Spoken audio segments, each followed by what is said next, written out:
In less than 24 hours, Ghana will go to the polls to elect a president and 275 members of parliament. Hello, welcome to Joy News Today. I am Emefa Akosia Adeti. The news is live from our studios here in Kokomlemle, Accra, and also live on DSTV channel 421 and Go TV channel 125. Here is what to look out for.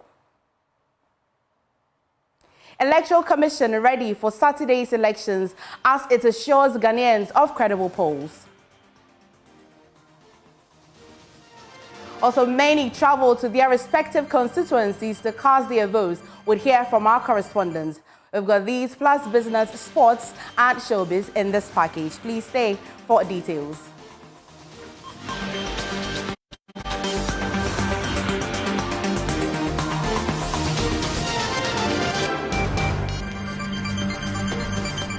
The Electoral Commission says it is ready for Saturday's polls with less than 24 hours to the 2024 presidential and parliamentary elections. Many have asked if the EC is ready nationwide. We've been speaking to electoral officers from the Northeast and Northern region.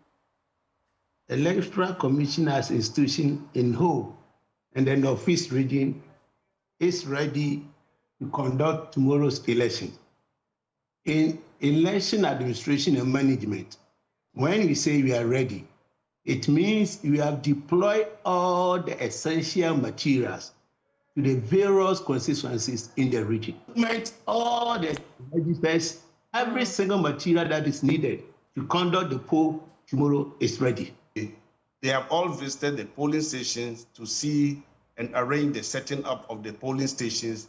When they get the material, they should get there before 6 so that they're able to set up the center and do the necessary early filling of the statement of the poll before polling start at 7. We are expecting 1,209,940 voters that will be voting at 2,445 polling centers in the northern region. Coordinator for the West African Network for Peace Building, Albert Yelayang, is asking security agencies in the electoral process to ensure a robust command and control structure to maintain law and order during the polls. He spoke on News Desk earlier. Deployed across board, and we've been monitoring that. We've seen them moving and locating and being allocated to certain constituencies and regions. And the public is very much aware of that. We hope that they will be able to ensure a securitized electoral environment. There has been a lot of conversations around that from several stakeholders, civil society, National Peace Council, and the state insecurity apparatuses and ministries, especially coming from the 2020 elections within the Fourth Republic, where we had some deaths occurring. There has been concern. How would it look like for this year? We are happy that the military, for instance, is indicating that they are not going to be part directly on the elections until it's necessary. And we hope that the security led by the police, who are providing election security. Now, the National Peace Council has called for collective responsibility in ensuring peaceful elections. The council is asking voters, political parties, electoral officials and security agencies to preserve Ghana's reputation as a beacon of peace in Africa. The NPC has highlighted the importance of unity, tolerance and vigilance, cautioning against actions that could jeopardize the country's stability. The key mandate of the National Peace Council is to facilitate and develop mechanisms for conflict prevention, conflict management, and conflict resolution. Yes, I guess the things that worry us, or worry us a lot, considering this election year, one of them is the polarization between political parties. I mean, if I'm from Party A, another is from Party B, we seem to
Now, the Ghana Police has commended supporters of the NPP and NDC for comporting themselves before, during and after their respective rallies. Here are extras from their statements. I will read to you from the screen now. Now, the Ghana Police Service wishes to commend the New Patriotic Party, the National Democratic Congress and their supporters for their cooperation before and during the event, which led to the peaceful and successful conclusion of their final rallies in Accra yesterday, 5th December 2024. Also, the police also expressed gratitude to the general public, particularly the motoring public, for their cooperation, patience and understanding during the road diversions and blockades implemented to manage traffic for the two special events. We urge the political parties, their supporters and all stakeholders to maintain the same level of discipline, unity and patriotism for our beloved country, Ghana, for a peaceful election. And that'll be the end of the statement from the Ghana Police. Also, some students are weighing in on the educational policies of the NDC and NPP. They are divided on their potential impact, questioning whether these promises will translate into tangible benefits on the ground. Some prospective university students, most of them first-time voters, say their choice in the voting booth tomorrow will be hinged on the educational policy the political parties outlined in their manifestos, and not only these promises. As you are also aware, I have proposed and will champion the establishment of pathways to ensure free tertiary education for persons with disabilities. We'll also launch the No Fee Stress Initiative, providing fee-paying support to eligible students, especially through the Student Loan Trust Fund. Speaking to Joy News, access and affordability is what will influence Blessing's votes on Saturday. For the free university for all level 100 students, most students have issues when it comes to accommodation and all of that. So I feel like that will also be a good idea. A vote for a candidate which would better cater for students who are disabled is one on the lookout for. I think Dr. Baumia's own is going to influence people because we need that people. If we didn't get that people, it's going to be like we have disowned them. What Dr. Baumia is bringing to is very fine. Fantasia says be voting based on political party affiliation, as that may not necessarily offer her heart desire. You have the willingness, and then you are ready to do what it takes to do what is necessary. Fine. Despite campaign promises and assurances by the parties, the time of these students and many like them will be the decider of who wins. And in the coming days, we shall hopefully know which of these candidates will win their hearts. Victoria Osakwe's report.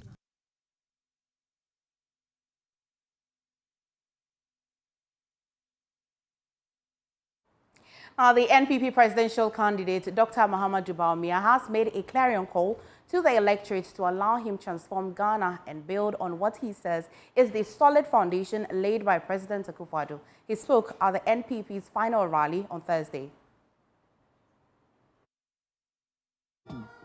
It's important to remind ourselves, because we are a problem-solving government, and Nana Akufo over the last 8 years has demonstrated this superbly. We have been solving problems.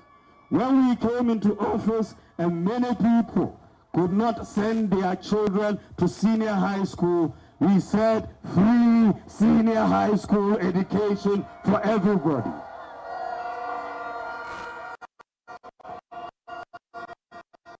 We have solved that problem. 5.7 million children are going. But what is even more important, when we came into office, there were more boys than girls in senior high school. For every 100 boys, we had 68 girls. Today, there are more girls than boys in senior high school.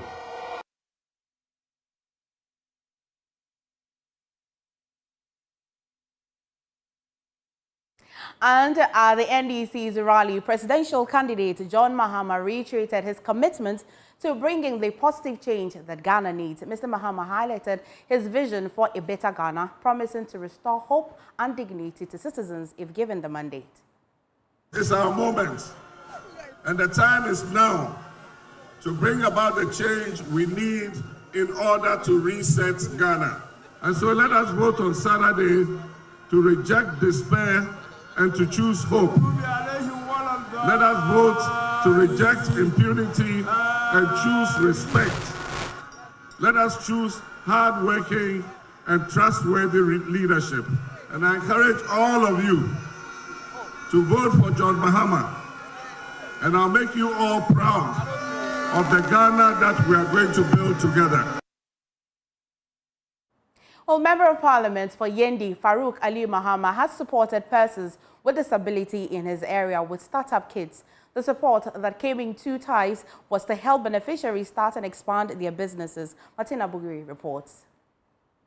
The Member of Parliament for Yendi has, over the years since he assumed office, supported the vulnerable in his community with startup capital and kits, sponsorship, farm inputs, among others.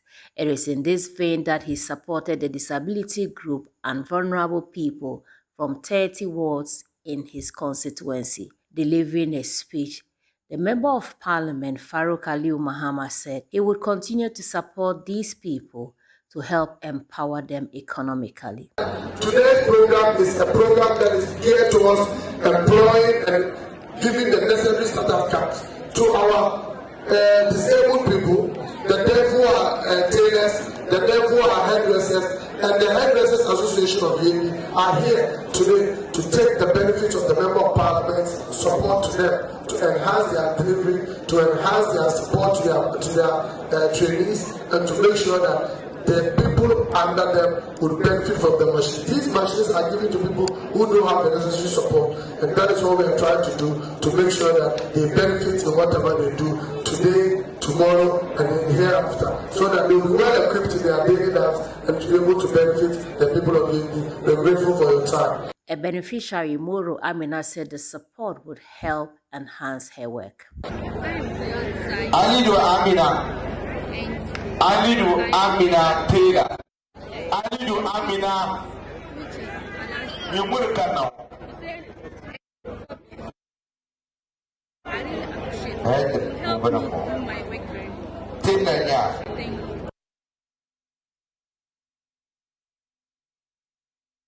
Well, it's election eve, and even better, it's a holiday, and some Ghanaians are traveling to their respective constituencies to vote. In Mboko, dozens of voters traveling back home to vote are currently stranded at the Upper East Regional Police Headquarters in Bolgatanga. Rigorous security screening has to be done before they are escorted to the volatile town. Let's speak to Albert Sorry for more on this. Albert, what's the situation like currently, and are they still stranded? These voters are still stranded here at the regional police headquarters in Bolgatanga because first, they are not getting any vehicle with a driver willing to travel to Boko. Even those of them who are willing to take a chance are not comfortable with the rigorous security checks they have to come and go through at the premises of the regional police headquarters. What's happening is that if you have luggage in a bus or whatever vehicle you are traveling in and you are going, you have to come and wait here. The police will go through all the goods that you have to ensure that nobody is carrying any weapons or any foreign item they can use to foment trouble.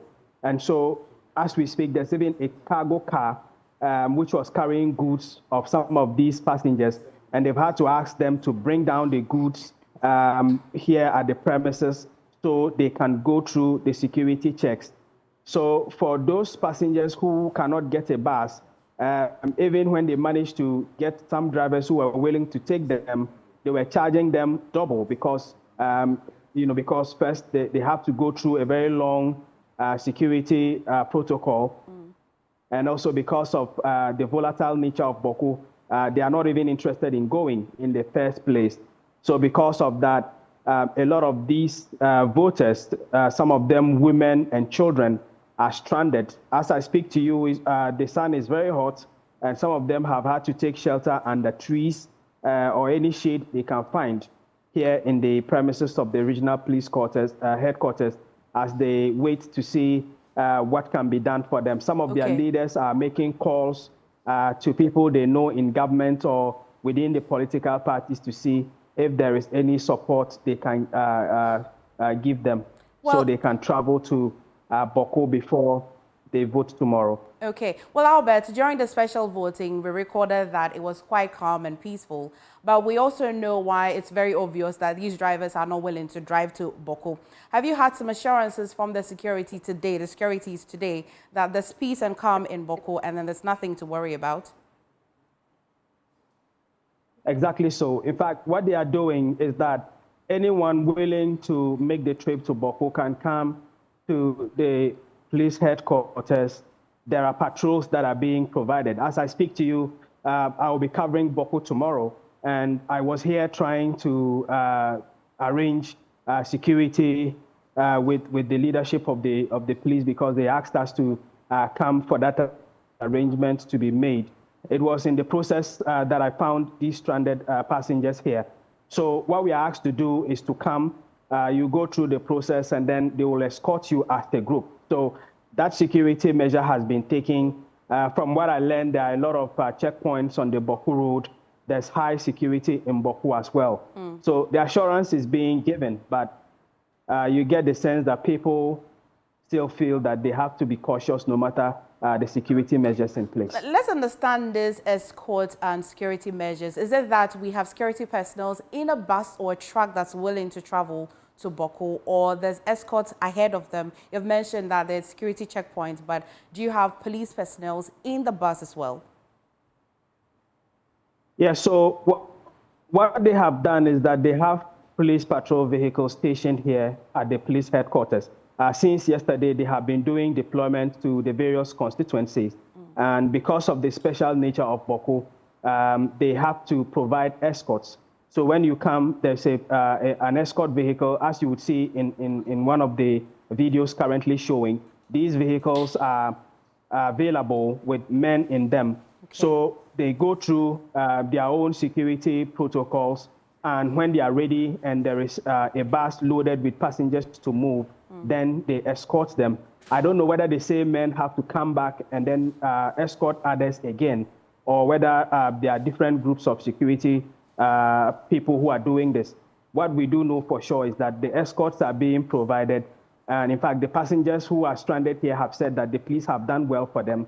The only challenge they are facing is that they cannot get drivers or buses who are willing to travel to the place without charging them double of the fares. All right. I will go to the preparedness of EC, but again on the cargo. So you're telling us that the trucks that were transporting some sort of cargo to Boko, what then happens to this? Yeah, so as I was saying, if you see in my video currently, there's a very long truck behind me. Okay. This is a truck that is going to transport some passengers who have load. They have goods, including grains. A lot of them have some bags of onions, tomatoes, and so on and so forth.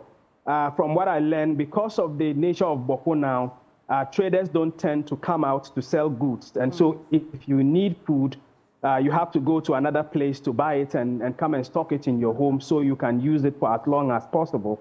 Because the markets in Boko are almost not functioning as they used to.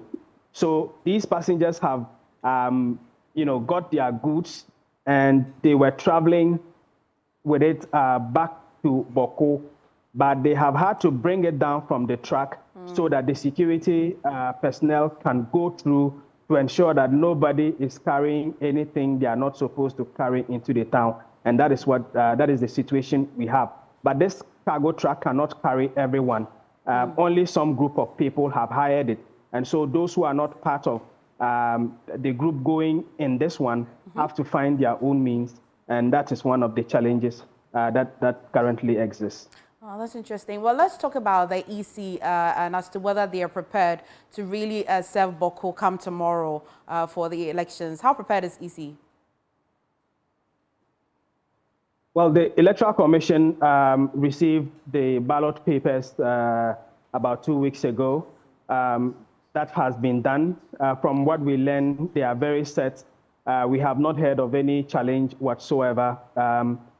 Less than 24 hours to the election. And so from what I have gathered, there is no problem at all from the Electoral Commission's end. Everything should be smooth, barring any unforeseen circumstances tomorrow. But until the process itself starts, you cannot say for sure that, that everything is 100%. Okay. But as we speak at the moment, there haven't been any challenges that have been communicated whatsoever. Okay. Albert, I'm going to let you go, but finally, you can confirm that a curfew is still ongoing. Yeah, so it's one of the things I'm going to check before I depart to Boko. Okay. I was supposed to meet the Special Operations Officer just before I had to come and do this report. I haven't confirmed that yet. The curfew, what we need to check is what is going to happen tomorrow, which will be the election day, because we also understand that the collation center is going to be in Boko. So if there is going to be the curfew, many are asking whether people are allowed to leave their homes and come to the collation center and to observe the counting process and all of that. But these are things that I will have to confirm from the police for our subsequent bulletins when I come for an update. Right, thank you so much, Albert, for reporting from the Upper East region and bringing us updates in Boko. But we'll bring you that details later in our special election eve coverage here at 7 p.m. here on Joy News. But let's go to the Western region, and the Takoradi GPRTU bus terminal was chaotic as thousands of passengers rushed to secure vehicles to their various hometowns ahead of tomorrow's elections. By dawn, the terminal was already full with travelers from all walks of life, jostling for space and a chance to make their journey home to cast their ballot. Let's talk to Portia Kujo. Portia, I hope that the situation is quite calm now. If not, please bring us a report. Hi, Portia. Right. I'll try and reconnect to Portia at some point to get to know whether it is less chaotic. But let's go to Martina, who is going to be joining us from Tamale to report to us whether persons or travelers are commuting to Tamale to also cast their votes. Martina, what's the situation? Hi, Martina. If you can hear me, kindly unmute yourself. Yes. So in Tamale, it's just like you are seeing in the Western region. We have bus terminals that are filled up with people who are arriving and those who are departing from the various bus terminals to their destination. But one area that has been designated for pick in and bring in is the Jubilee Park, where MPs and individuals have organized vehicles which are coming in to pick people and then upload people to the various constituencies to vote. Now, I was earlier on at the EC office where he said deployment was almost done, so I moved to the police headquarters where the final batch of ballot papers and materials have been moved to the Tamale Central constituency. So as we speak now, deployment is over in the northern region for electoral materials, and all is set for the elections tomorrow. Well, so Martina, is it that people were struggling to catch the free bus that has been arranged by members of parliament, or generally there aren't buses available for them to commute to? Yes, so at the bus terminals, we have limited vehicles because most of the vehicles have been hired to move people to the various constituencies. So people are taking advantage of the free buses that have been organized. Okay. And that one is a bit of a struggle because when the bus arrives, people are in a hurry to join. So we have had some few struggles, but largely they are being able to transport them to the various constituencies. Okay, but there's rather some level of calm now. Yes, everything is calm now. All right, thank you, Martina. Let's go back to the Western region. Portia Kujo was bringing us updates from Takoradi. Hi, Portia. What's the situation in Takoradi? Portia, if you can hear me, kindly unmute. Okay. So currently at the Takoradi Kumasi terminal and also Takoradi Accra terminal, passengers are in frantic rush to board vehicles to their various constituency ahead of tomorrow's elections. So according to some of the passengers, when I spoke to them, they arrived at the terminal at around 4:30, 4 o'clock a.m. and also 5:30 a.m. But it seems that getting vehicles to their constituencies has become a challenge for them. So currently, as I'm speaking, the terminals are crowded and they are there waiting for vehicles to come. I spoke to when I spoke to the station masters, according to them, the political parties have rented some of the buses. That is why it has resulted in shortage of buses at the terminal. So they're also hoping that they will get extra buses from some of their sister stations so that they can bring it to their terminals. Oh, Portia, I hope that the network... Passengers were brought to their various constituencies. So currently, that is what currently at the terminal. That is the situation at the terminal now, please. But does it look like there's going to become ever? Because if these buses have been hired or rented by political parties, then there's obviously limited buses for passengers to travel to go and vote. Does it look like the station masters are assuring that there are going to be buses available for these passengers? Okay. Looking at the scene, even when they will get the bus for the passengers, maybe it will be late in the night because, according to them, they're also finding it difficult. They've made contact to majority of their sister branches or sister stations, of which they are also making the same complaint. So they are all trying, they are hoping that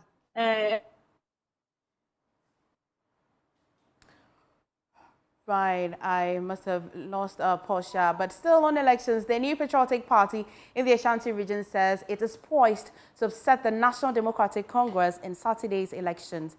Also, the opposition National Democratic Congress, NDC, in the Ashanti region has asked its party agents to be vigilant and cautious when dealing with the Electoral Commission's recruited presiding officers allegedly affiliated with the ruling New Patriotic Party during the upcoming elections on Saturday. Let's get more from Nana Boache. Nana Boache, please give us clarity on this situation in the Ashanti region. Well, MFA, it was a day of press conferences for both the NDC and the NPP in the Ashanti region as they prepare for the elections on Saturday. Well, the first press conference we had to pay attention to was that of the NDC. It started earlier on. Nana, if you could please speak up so I can hear you.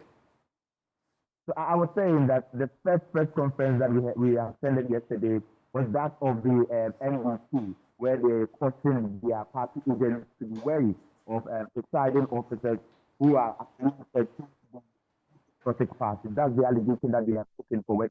For the NDC, it is time for their agents to look after the election carefully because this time around they will not want any attempt to rig the election unsuccessfully. And so they want their agents to have their eyes on ground so as to prevent the NDC or the EC from rigging the election, the allegation that they made yesterday.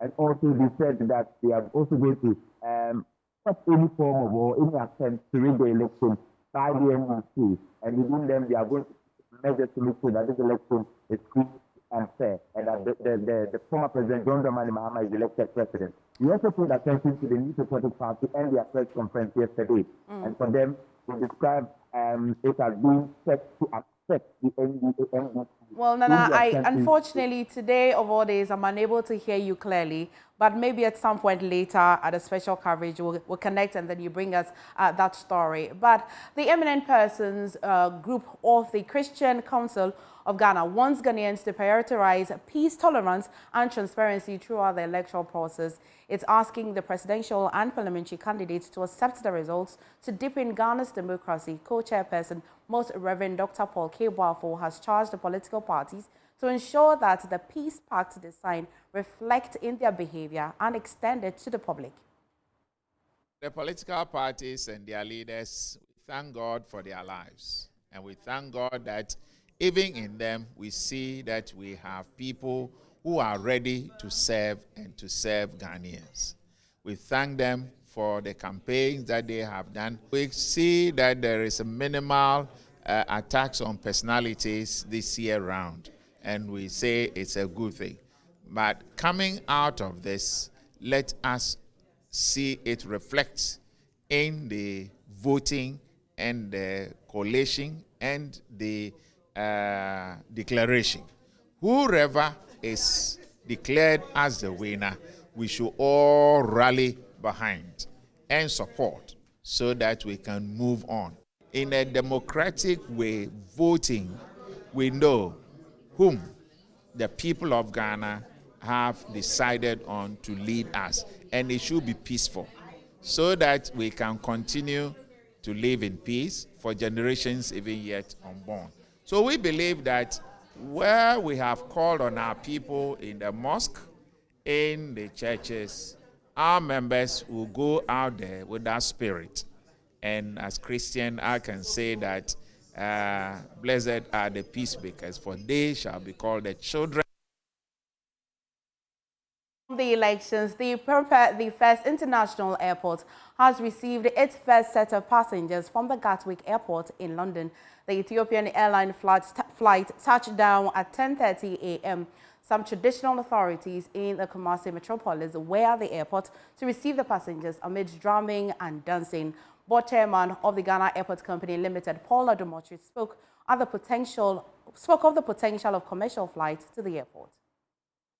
Nananom ye baha asedane nyame adom e beka se ne de etimi operationalize Kumasi International Airport ewiemhyen etu afri Bruchiman mu English man mu London amfa Accra amfa Nigeria amfa babia abesi wo Kumasi Airport ha na SCC a yehui the passengers aba yan managing director Raba Yvonne Opare and your board member back Mrs. Philomena Sam no multiplane nimbi almo abedu the passengers aba anope ye wa higher train plane ni hu say Ethiopia Airlines the omo crew say mra hye ne kire say omo de wenhwem no ba for 6 hours so omo de bae no omo ntimi san fanko so obi foforo na de ko enti omo de be ko no ye wa anope no mo bae now you show mu video are fine the crew no mo de plane be ko no kra arrive and sana plane ba na plane no so mo man ho number na saying the way we are say ne de bibia to me check your phone so tie de ma journalist no mo nyina wa ho be di adance e mo nyina track plane no tu ye hu ye edu France ye hu ye edu Arab man mu ye hu ye edu Mali Burkina Faso ye hu ye across Tamale da nyame ase ye hu ye na abedu Kumasi nti na no me ba ya asempa.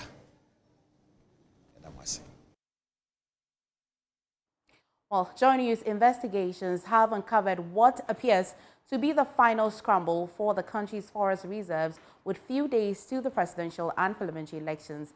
Heavily armed thugs have invaded reserves with heavy earth-moving equipment as overpowered personnel of the Forestry Commission looked on helplessly. The illegal gold mining operations have wreaked havoc on several hectares of the once evergreen Jemera Tano Ofin Belt at Senyo and the Apampramano forest reserves. Ohiming area of our security decks observed the involvement of some security operatives in this last wanton destruction.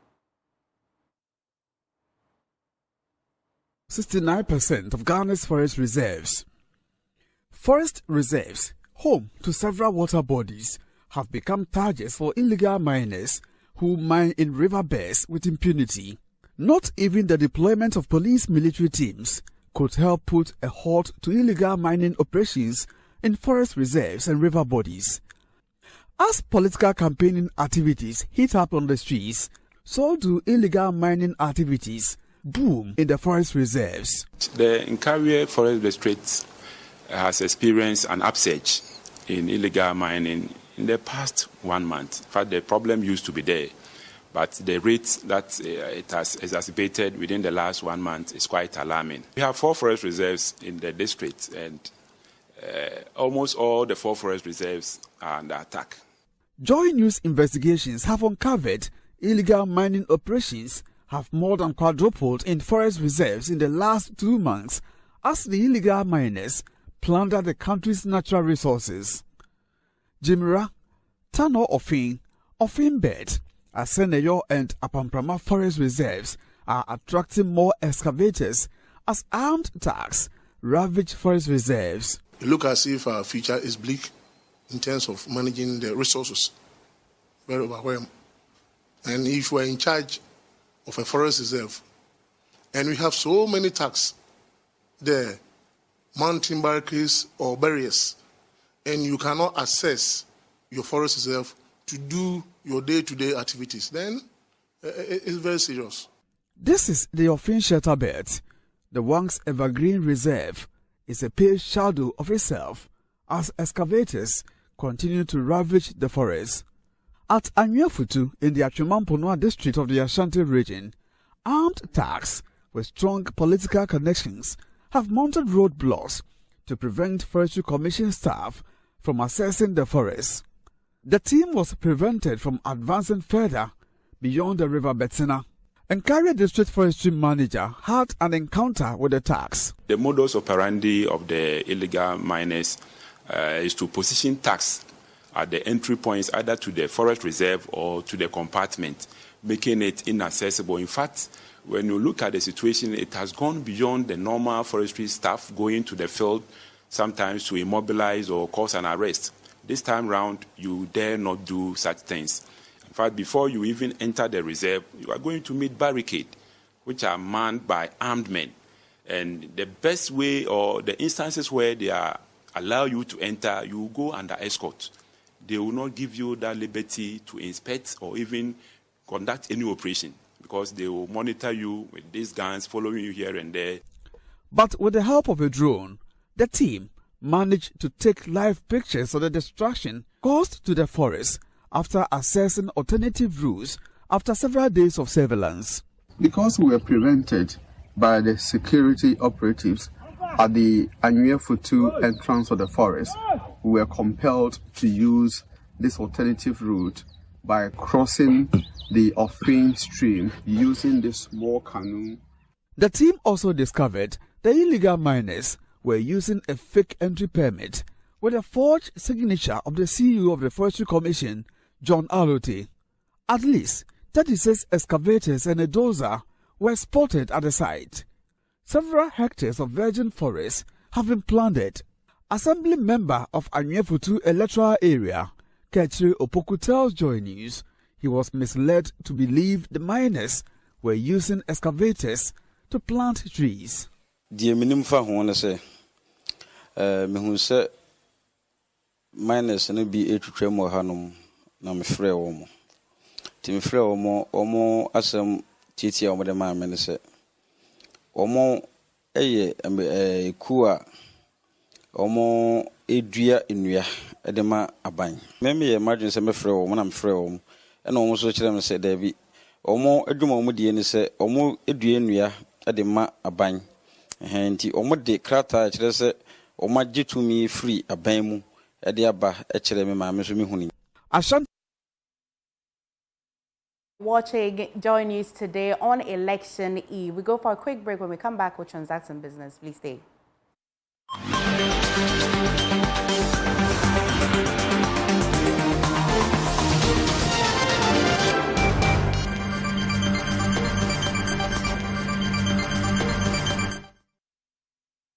Welcome back to Business Live on Joy News Today. My name is Winston Taki, and now to our first business story. The Forestry Commission says over 800 illegal miners have been arrested since 2023 through the Joint Security Task Force to clamp down on the menace that is wreaking havoc in the country's forest reserves and water bodies. Chief Executive Officer of the Commission, John Alote, is reiterating the government's commitment to fighting illegal mining activities, claiming the renewed clampdown was reduced the illegal mining activities in some areas. But the Ghana Institute of Foresters is distraught over the government's neglect of the contribution to totally eradicating the activities of the illegal miners. Emmanuel Bright Kweku has at the annual general meeting of the Institute and brought in this report. Across several reserves in Ghana, illegal mining pits are dotted on large hectares of land. Over 2.5 million hectares of forest cover have been lost and water bodies destroyed.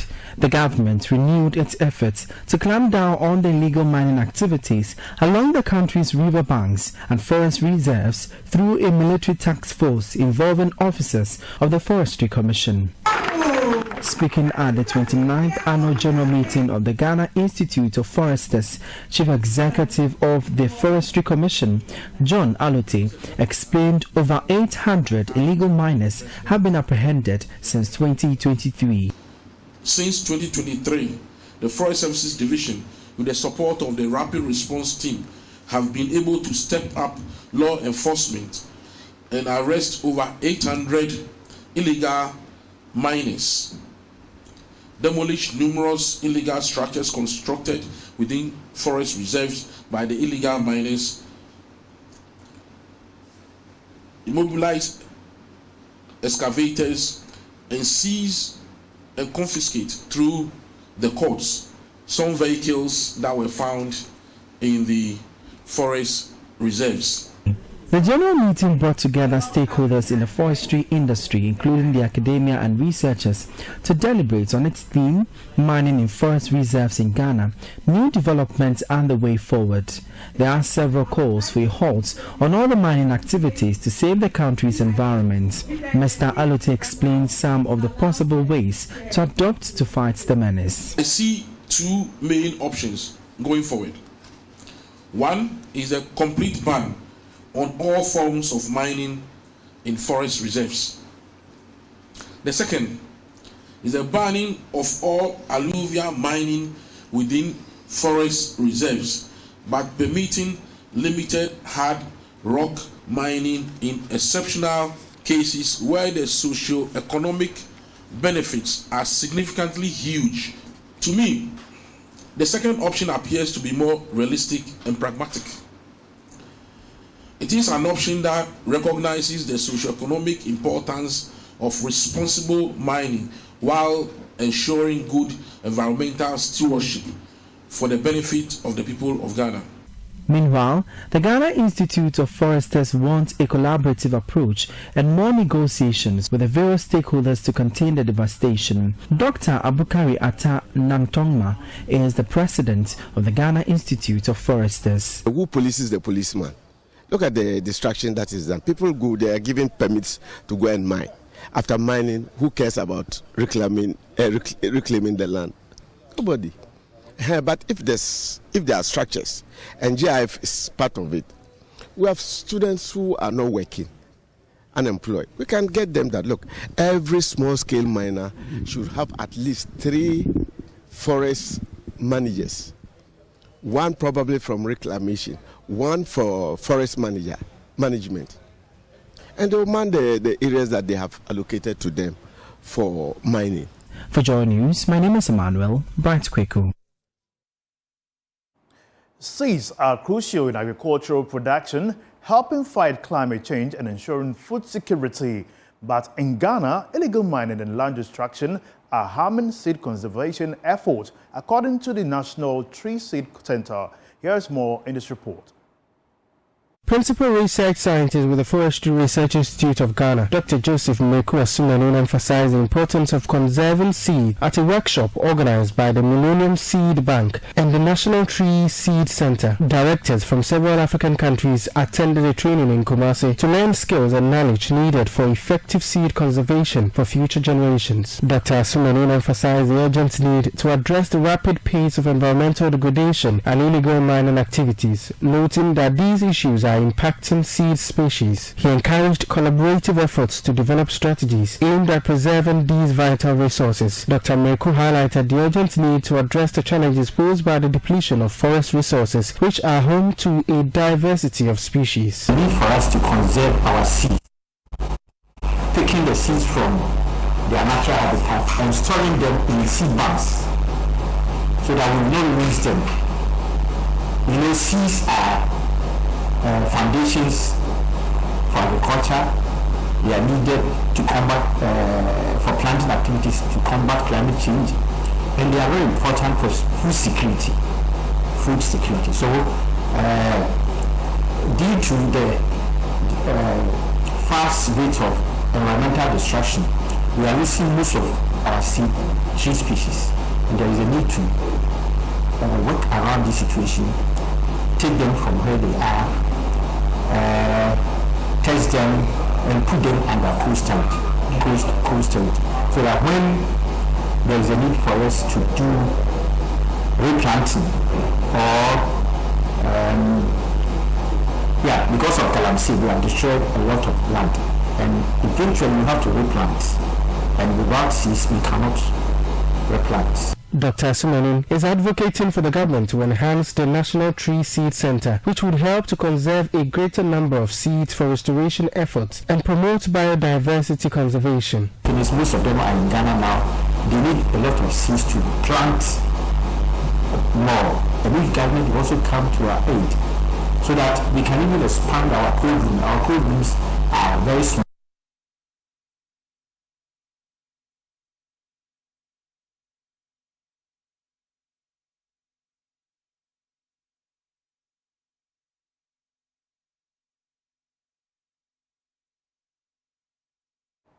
That's all for business. For more updates, visit myjoyonline.com/business. My name is Winston Taki. Over to you, Emifa. Thank you so much, Winston Taki. That'll be all for today on on JoyNews Today with me, Emefa Akosiadeti. There's so much more news on myjoyonline.com, but please do not miss out on today's special coverage, Election Eve at 7 p.m. with Emefa Apao, Winston, Raymond, Evans, and myself today, right here on the channel. But please, do log on to myjoyonline.com and then you would find so many more stories. Today, the biggest story you would find will be that Ghana recorded trade surplus of 3.9 billion in the third quarter of 2024. There's so many other stories you can read. Thank you for watching.